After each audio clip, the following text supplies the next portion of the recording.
Hello students, welcome to Math Gate. आइए discuss करते हैं क्वेश्चंस जो कंडीशनल प्रोबेबिलिटी पे बेस्ड है। हमारा क्वेश्चन है an exam consist of two papers, the probability of failing in paper 1 is 0.3 and the paper 2 is 0.2. Given that a student has failed in paper 2, the probability of failing in paper 1 is 0.6. Then the probability of a student failing in both the papers is what? We have options as well.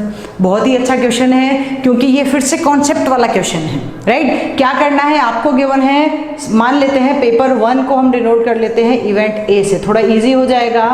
Late paper 1 is equal to event A and paper 2 is equal to event B, right? अब बात करते हैं, सबसे पहले आपको given है an exam consist of two papers failing in paper 1, तो probability of A is equal to given है आपको 0.3, right? Probability of failing in paper 2 that is equal to 0.2, ये चीज गिवन है।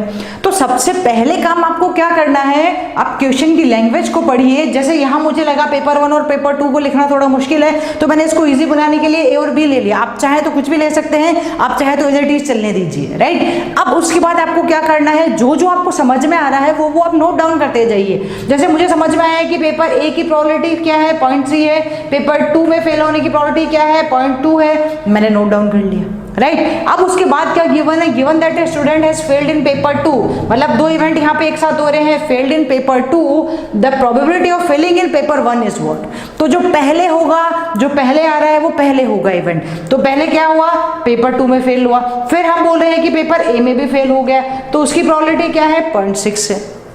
Are you getting my point? आपको given है individual paper A में fail होने की प्रोबेबिलिटी, इंडिविजुअल पेपर बी में फेल होने की प्रोबेबिलिटी और conditional probability of A just after the occurrence of B, means conditional probability of failing in paper 1 just after failed in paper 2, right? तो ये हो गया probability of A by B is equal to 0.6। अब ये सब तो given है, ये सब चीजें क्या हैं, ये सारी की सारी थिंग्स आपको गिवन है। अब बात करते हैं फाइंड आउट क्या करना है और कैसे करना है। The probability of a student Fehling in both the papers is, both paper की बात करें इसका मतलब क्या करना है, आपको इंटरसेक्शन निकालना है। बहुत ही सिंपल सी बात है, क्लियर होना चाहिए माइंड में एकदम इमेज की। जब बोथ की बात करेगा इसका मतलब पेपर ए में भी फेल हो रहा है और पेपर बी में भी फेल हो रहा है, दोनों चीजें मुझे चाहिए एक साथ, तो ये बन जाएगा probability of A intersection B आपको फाइंड आउट करना है, राइट? अब आते हैं, देखो यहाँ क्वेश्चन में कहीं नहीं लिखा है कि ये क्वेश्चन कंडीशनल का है और ना ही लिखा हुआ होगा। बहुत ही रेयर कोई क्वेश्चन होगा जिसमें डायरेक्ट फॉर्मूला बेस्ड होगा कि ये गिवन है, ये गिवन है, ये गिवन है, आपको बोल देंगे कि कंडीशनल प्रोबेबिलिटी निकालिए, तो अलग बात है। अदरवाइज आपको मेंशन नहीं होगा क्वेश्चन में कि ये कंडीशनल प्रोबेबिलिटी का क्वेश्चन है। You have to identify by yourself, right? तो आपको खुद से देखना पड़ेगा कि ये कंडीशनल का है और आपको क्लियर दिख रहा है कि ये गिवन है, ये गिवन है और डेफिनेटली यहाँ पे कंडीशन गिवन है कि अगर वो पेपर बी में फेल हो रहा है तो बताइए कि पेपर बी में फेल हो रहा है, हो चुका है, ऑलरेडी पेपर बी में फेल हो गया है, तो बताइए कि पेपर ए में भी फेल हो जाए, राइट? या पेपर बी में फेल हो गया है और पेपर ए में भी फेल हो जाए या दोनों में फेल हो जाए, उसकी प्रोबेबिलिटी निकालनी है।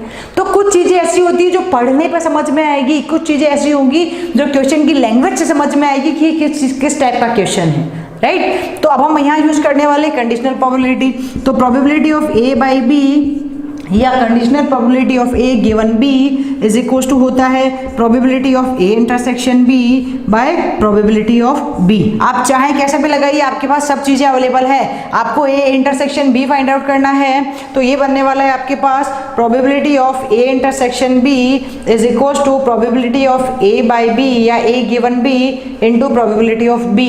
What we have, A by B is equal to 0.6, what we have probability of B is equal to 0.2, that is equal to कितना बन जाएगा, 0.12, जो कि हमारा ऑप्शन नंबर सी में आ रहा है।